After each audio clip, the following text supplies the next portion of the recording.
Hi friends, welcome to Commerce Bytes. So let's continue with the question paper discussion which was held on 29th September 2019. Okay, so before the previous video we have discussed up to 4 questions. Okay, I hope you people watched that video. If you didn't watch that video, just check it out, Commerce Bytes, and watch that videos. And we have a set of series of daily top mini series which is having 100% sure topics. So if you people didn't watch that series also, you people can go and watch that series. So moving to our question, which of the following is the state organization for managing the school education in Kerala? Options are option A DIET, option B SIEMAT, option C SIET, option D KIETE. Okay, so ഞാൻ എൻ്റെ സ്റ്റുഡൻസിനോട് സ്പെഷ്യലായിട്ട് പറഞ്ഞിട്ടുണ്ട്, ഒരു question നിങ്ങൾക്ക് കിട്ടിക്കഴിഞ്ഞാൽ just go and check what is the N portion. N പോർഷനിലാണ് അവിടെ ഒരു കീവേഡ് ഉള്ളത്. ഓക്കെ, പുതിയതായിട്ട് കാണുന്ന സ്റ്റുഡൻസിന് ജസ്റ്റ് ഒരു ഇൻഫർമേഷൻ തന്നേ ഉള്ളൂ. എൻ്റെ സ്റ്റുഡൻസ് റെഗുലറായിട്ട് കാണുന്നവർക്കാണെങ്കിൽ it will be easy for them. So here നമ്മുടെ ഈ ഒരു പെർട്ടിക്കുലർ ക്വസ്റ്റ്യൻ നോക്കൂ. ഇവിടെ ടുവേർഡ്സ് ദ എൻഡിലേക്ക് വരുന്ന ഒരു പോർഷൻ എന്ന് പറയുന്നത് state organisation for managing school education. So ഇവിടെ മാനേജിങ് സ്കൂൾ എഡ്യൂക്കേഷൻ എന്ന് പറഞ്ഞൊരു ഹൈലൈറ്റ് ചെയ്ത് അവർ തന്നിട്ടുണ്ട്. ഓക്കെ, സോ മാനേജിങ്ങിൻ്റെ എം നിങ്ങളൊന്ന് എടുത്തിട്ട് ഈ 4 ഓപ്ഷൻസിൽ ഏതിലാണ് എം ഉള്ളതെന്ന് നോക്കൂ. ഏതിലാണ് ഉള്ള option B. Yes, so option ബിയിലാണ് എം ഉള്ളത്. So you can directly go and mark option B. അത് നിങ്ങളുടെ ഒരു ടെക്നിക്ക്. ഇനി നിങ്ങൾ ആ മാനേജിങ്ങിൻ്റെ ടുവേർഡ്സ് ദ ലെഫ്റ്റ് നോക്കൂ. മാനേജിങ്ങിൻ്റെ ടുവേർഡ്സ് ദ ലെഫ്റ്റ് എന്ന് പറയുമ്പോൾ സ്റ്റേറ്റ് ഓർഗനൈസേഷൻ. ഓക്കെ, സോ നിങ്ങൾക്ക് ഈ 4 ഓപ്ഷൻ്റെ ഫുൾ ഫോം അറിയാമെന്ന് വിചാരിക്കൂ, അല്ലെങ്കിൽ ജസ്റ്റ് നിങ്ങൾക്കറിയില്ല എന്ന് തന്നെ വിചാരിക്കൂ. അതിൻ്റെ ഉള്ളിൽ ഓപ്ഷൻ എ വരുന്നത് DIET ആണ്. ഡി ആണ് വരുന്നത്. അപ്പോൾ എന്തായാലും സ്റ്റേറ്റ് അല്ല. Okay, so you can clearly cut off option A. അതുപോലെ തന്നെ ഡി നോക്കൂ, അതിൻ്റെ ഉള്ളിൽ കെ ആണ് വരുന്നത്. സോ അതും അല്ല. Okay, cancelled it. പിന്നെ വരുന്നത് എന്താ? സ്റ്റേറ്റ്. 2 സ്റ്റേറ്റ് തന്നെയാണ്, SS. ഓക്കെ, സോ 2 SS ആണ്, അപ്പോൾ സ്റ്റേറ്റ് തന്നെയാണ്. ദെൻ 2 ഐ വരുന്നുണ്ട്. ഓക്കെ, സോ അത് ഇൻസ്റ്റിറ്റ്യൂട്ടാണ്. The next one EE, education. 2 education. The next വണ്ണിൽ വരുന്നതാണ് എം എന്ന് പറയുന്നതാണ് managing. Okay, so option B തന്നെയാണ് ആൻസർ. പിന്നെ ഞാൻ നിങ്ങളോട് പ്രത്യേകം എടുത്ത് പറഞ്ഞിട്ടുണ്ട്, നിങ്ങൾക്ക് ഈ 4 ഓപ്ഷൻ്റെ ഫുൾ ഫോം അറിയില്ലെങ്കിൽ കൂടി നിങ്ങൾക്ക് ജസ്റ്റ് ഒന്ന് കറക്കി കുത്താമെന്നുള്ളത്. റൈറ്റ്, ഇപ്പോൾ തന്നെ നോക്കൂ, ഇവിടെ ഓപ്ഷൻ DIET ഉണ്ട്. D for district, I for institute, E for education, T for training. അതങ്ങനെ ആവുള്ളൂ.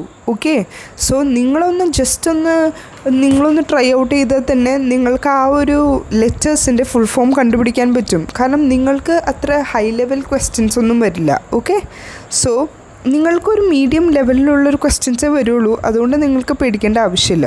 സോ ഈ ഒരു പെർട്ടിക്കുലർ ക്വസ്റ്റ്യൻ്റെ ആൻസർ ഞാൻ പറഞ്ഞു, SIEMAT. അതിൻ്റെ ഡീറ്റെയിൽസ് നിങ്ങൾക്കറിയാം, കാരണം ഞാൻ എൻ്റെ ഹയർ എഡ്യൂക്കേഷൻ്റെ ക്ലാസ്സിൽ ഓൾറെഡി എടുത്തു കഴിഞ്ഞതാണ്. Even though let me give you a brief picture. That is SIEMAT എന്ന് പറയുന്നത് it develops the capacity for all categories of administrative and field functionaries to management education institute and provide the professional support. Okay, അവർ കൂടുതലായിട്ടൊരു professional support മാനേജ്മെൻറ്റിനാണ് അവർ കൂടുതൽ importance കൊടുക്കുന്നത്. Okay, ഇതിൻ്റെ ഒരു ഫുൾ ഫോം എന്ന് പറയുന്നത് state institute of education management training. Okay, ഇത് എസ്റ്റാബ്ലിഷ് ചെയ്ത ഇയർ 2005 ആണ്. ഈ 4 നിങ്ങൾ പഠിക്കുമ്പോൾ അതിൻ്റെ ഇയറും പിന്നെ വാട്ട് ഇസ് ദ പർപ്പസ്, എന്താണ് ആ ഒരു പെർട്ടിക്കുലർ ആ ഒരു സെക്ഷൻ, ആ ഒരു ഇൻസ്റ്റിറ്റ്യൂട്ടിൻ്റെ മെയിൻ എയിം എന്നുള്ളത് നിങ്ങൾക്ക് ജസ്റ്റ് ഒരു ഐഡിയ ഉണ്ടായാൽ മതി.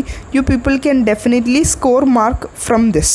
ഓക്കെ, ഹയർ എഡ്യൂക്കേഷൻ വളരെ ഇമ്പോർട്ടൻ്റ് ആയിട്ടൊരു പോർഷനാണ്. അതുപോലെ തന്നെ ഈസി ആയിട്ട് നമുക്ക് മാർക്ക് സ്കോർ ചെയ്യാൻ പറ്റിയൊരു ഏരിയയാണ്.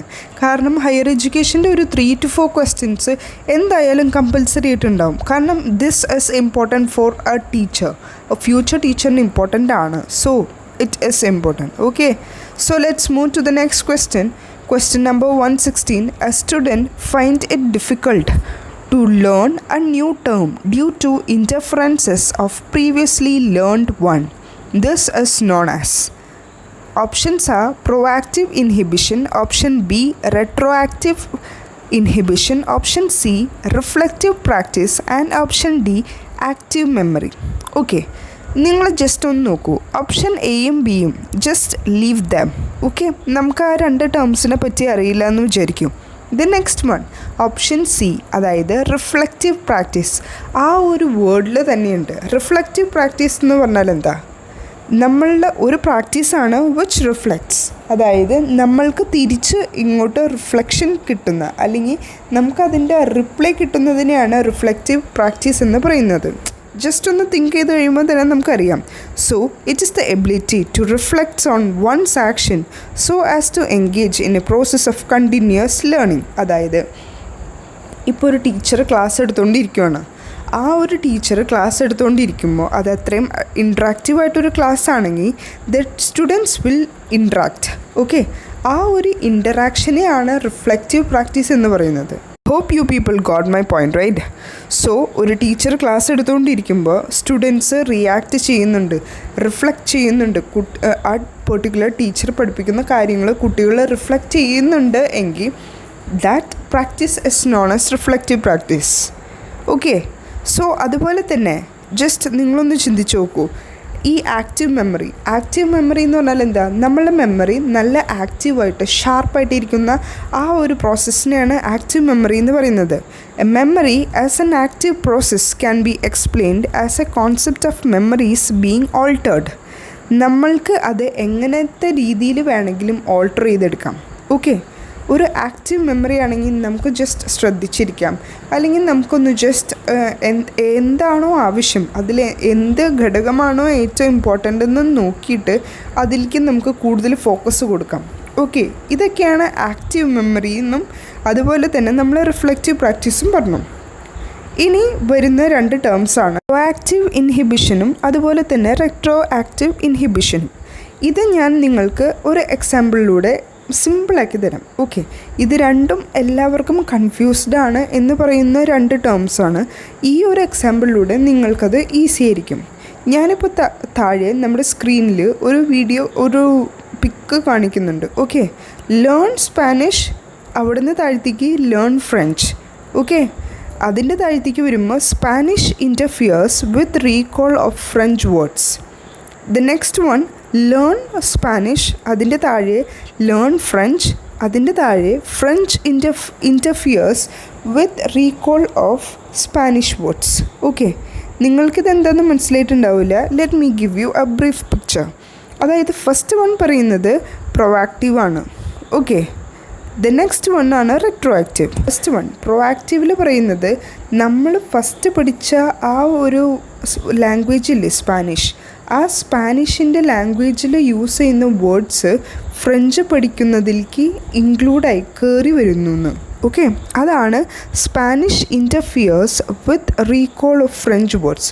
ഫ്രഞ്ച് വേർഡ്സിൻ്റെ കാര്യം നമ്മൾ ഓർക്കുമ്പോൾ അതിൻ്റെ ഉള്ളിലേക്ക് സ്പാനിഷ് വേർഡ്സും കൂടെ ഒരുമിച്ച് ജോയിൻ ആയി പോയിരുന്നു. ഓക്കെ, അതുപോലെ തന്നെ ഇപ്പോൾ റിട്രോആക്റ്റീവ് ഇൻഹിബിഷൻ നോക്കാം. Okay, learn Spanish, learn French, പിന്നെ താഴത്തേക്ക് വരുമ്പോൾ French interferes with recall of Spanish words. Okay, ഇപ്പോൾ ഇവിടെ പറയുന്നത് French interferes with recall of Spanish words. Okay, Spanish words recall ചെയ്യുന്ന സമയത്ത് ഫ്രഞ്ച് കയറി വരുന്നു. അതായത് രണ്ടാമത് പഠിച്ച സംഭവമല്ലേ, അതാണല്ലോ ഫ്രഞ്ച്. ആ ഫ്രഞ്ച് സ്പാനിഷിലേക്ക് കയറി വരുന്നു.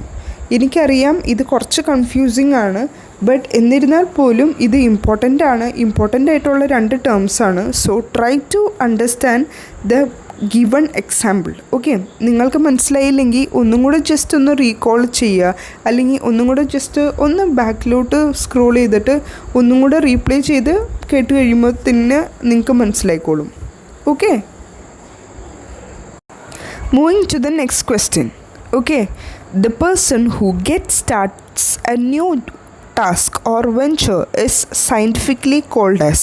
കൊമേഴ്സ് പഠിച്ച സ്റ്റുഡൻസിന് ഇത് പെട്ടെന്ന് ആൻസർ ലോക്ക് ചെയ്യാൻ പറ്റും because they people know what is the difference between these 4 options. Okay, so options നമുക്ക് തന്നിരിക്കുന്നത് entrepreneur, option B leader, option C manager and option D administrator. Okay, so first one, option A, that is entrepreneur. Entrepreneur means that simply businessman. ഒരു ബിസിനസ്മാൻ്റെ വേറൊരു പേരാണ് entrepreneur എന്ന് പറയുന്നത്. So here the answer will be entrepreneur because ആ ഒരു ബിസിനസ്സുകാരൻ, ആ ഒരു എൻട്രപ്രനറാണ് ഒരു പുതിയ ടാസ്ക് അല്ലെങ്കിൽ ഒരു പുതിയ വെഞ്ചർ സ്റ്റാർട്ട് ചെയ്യുന്നത്. Okay, but on the other hand ഇപ്പോൾ ലീഡർ ആണെങ്കിൽ leader is a person who just lead the other guys who are subordinates to him. ആ ഒരു പെർട്ടിക്കുലർ ലീഡറിൻ്റെ താഴെയുള്ള ആൾക്കാർ സബോർഡിനേറ്റ്സിനെ ലീഡ് ചെയ്യുക, അതാണ് ഒരു ലീഡറിൻ്റെ മെയിനായിട്ടുള്ള ഒരു പേർപ്പസ്. ഓക്കെ, അതുപോലെ തന്നെ ഇപ്പോൾ മാനേജറിനെ നോക്കൂ. മാനേജർ ജസ്റ്റ് എല്ലാ കാര്യങ്ങളും കറക്റ്റായിട്ടാണ് പോയിക്കൊണ്ടിരിക്കുന്നത്, അതിനെയാണ് കൂടുതൽ ഫോക്കസ് കൊടുക്കുന്നത്. ലൈക്ക് വൈസ് അഡ്മിനിസ്ട്രേറ്റേഴ്സും അതുപോലെ തന്നെ കാര്യങ്ങളെല്ലാം നല്ല കറക്റ്റായിട്ട് നല്ല പെർഫെക്റ്റ് ആയിട്ടാണോ പോകുന്നത്, കാര്യങ്ങൾ നമുക്ക് കമ്മ്യൂണിക്കേറ്റ് ചെയ്യാം, അങ്ങനെ കുറേ സഹായങ്ങൾ അഡ്മിനിസ്ട്രേറ്റേഴ്സിനുണ്ട്. സോ എനിക്ക് നിങ്ങളോട് പറയാനുള്ളത്, ഈ ഒരു പെർട്ടിക്കുലർ ക്വസ്റ്റ്യൻ നമുക്ക് ഡെയിലി ലൈഫിൽ തന്നെ കണ്ടുവരുന്ന ഒരു ക്വസ്റ്റ്യൻ, നമുക്കറിയാവുന്ന കുറച്ച് ടേംസിനെ വെച്ചിട്ടുള്ള ഒരു ക്വസ്റ്റ്യനാണ്. യൂസിങ് കോമൺ സെൻസ് അല്ലെങ്കിൽ ഒരു ലോജിക്ക് വെച്ച് നിങ്ങൾക്ക് ഈ ആൻസർ അറ്റൻഡ് ചെയ്യാൻ പറ്റും. Okay, so the next question, the graph that shows the forgetting of learner is plotted using the variables. അതായത് നമ്മൾക്ക് ലേണേഴ്സിൻ്റെ ഫോർഗെറ്റിംഗ് കർവ് എന്ന് പറഞ്ഞൊരു കർവ് ഉണ്ട്. ഓക്കെ, അതിൻ്റെ ഉള്ളിൽ യൂസ് ചെയ്യുന്ന വേരിയബിൾസ് എന്തെല്ലാമാണെന്നാണ് ഈ ഒരു പെർട്ടിക്കുലർ ക്വസ്റ്റ്യനിൽ ചോദിച്ചേക്കുന്നത്. Option A performance versus time, option B amount forgotten versus time, option C amount retained versus time, and option D both B and C. Here is your trick. അതായത് നമ്മൾക്ക് option D ആയിട്ട് ഇപ്പോൾ both A and B അല്ലെങ്കിൽ both B and C അങ്ങനെ ഒരു particular question വന്നിട്ടുണ്ടെങ്കിൽ just believe me guys, that will be the answer. അത് trick number 1. ഇനി വേറൊരു കാര്യം, നമ്മളുടെ മെയിനായിട്ടുള്ള ക്വസ്റ്റ്യൻ തന്നെ നോക്ക്. ലേണേഴ്സിൻ്റെ ഫോർഗെറ്റിംഗ് കർവ്, അതാണ് നമ്മളുടെ ക്വസ്റ്റ്യൻ. ഓക്കെ, അപ്പോൾ ഇവിടെ കോമൺ ആയിട്ട് വരുന്നത് ടൈമാണ്. Okay, so option A B C അതെല്ലാം നമുക്ക് കോമൺ ആണ്, അതൊന്നും നമുക്ക് ക്യാൻസൽ ചെയ്യാൻ പറ്റില്ല. പിന്നത്തെ ജസ്റ്റ് നിങ്ങളൊന്ന് നോക്കൂ, ഓപ്ഷൻ എ ഉണ്ട്, ബി ഉണ്ട്, സി ഉണ്ട്. അതിൽ അമൗണ്ട് റീറ്റെയിൻഡ്, ഒരു ഫോർഗെറ്റിംഗ് കർവ് എന്ന് പറയുമ്പോൾ ജസ്റ്റ് നമ്മൾ എത്രത്തോളം മറന്നുപോയി, അവിടെ പെർഫോമൻസിന് സ്ഥാനമല്ല. ഓക്കെ, ജസ്റ്റ് ഒന്ന് ചിന്തിച്ച് നോക്കൂ, ഫോർഗെറ്റിംഗ് കർവിൽ ഒന്നില്ലെങ്കിൽ എത്രത്തോളം നമ്മൾ മറന്നുപോയി അല്ലെങ്കിൽ എത്രത്തോളം നമ്മളുടെ ഓർമ്മയിൽ നിൽക്കുന്നുണ്ട്, അത് രണ്ടല്ലേ നമ്മുടെ മൈൻഡിലേക്ക് വരുള്ളൂ. അല്ലാതെ നമ്മളെങ്ങനെ പെർഫോം ചെയ്യുന്നു എന്നുള്ളതിന് ഈ ഫോർഗെറ്റിംഗ് കർവിൻ്റെ ആ ഒരു ഗ്രാഫിൽ സ്ഥാനം ഉണ്ടാവില്ലല്ലോ. സോ ഓപ്ഷൻ എയും നമ്മൾ ക്യാൻസൽ ചെയ്തു. ഓക്കെ, നിങ്ങൾക്ക് മനസ്സിലാവുന്നുണ്ട് എന്ന് ഞാൻ വിശ്വസിക്കുന്നു. ഓക്കെ, സോ ഓപ്ഷൻ എ നമ്മൾ അങ്ങനെ ക്യാൻസൽ ചെയ്തു. ഇനി ഓപ്ഷൻ ബിയും സിയും, അമൗണ്ട് ഫോർഗെറ്റൻ വേഴ്സസ് ടൈം, ഒന്നില്ലെങ്കിൽ എത്രത്തോളം ഞാൻ മറന്നുപോയി വേഴ്സസ് ടൈം. ഓക്കെ, അതല്ലെങ്കിൽ എന്തോരം എൻ്റെ മൈൻഡിൽ ഇപ്പോഴും ഉണ്ട് വേഴ്സസ് ടൈം. സോ ഓപ്ഷൻ ബിയും സിയുമാണ് ഇവിടെ correct answer. I hope you people get that. That's all for now. Let's see in the next video. Till then, work hard and study well. Thank you.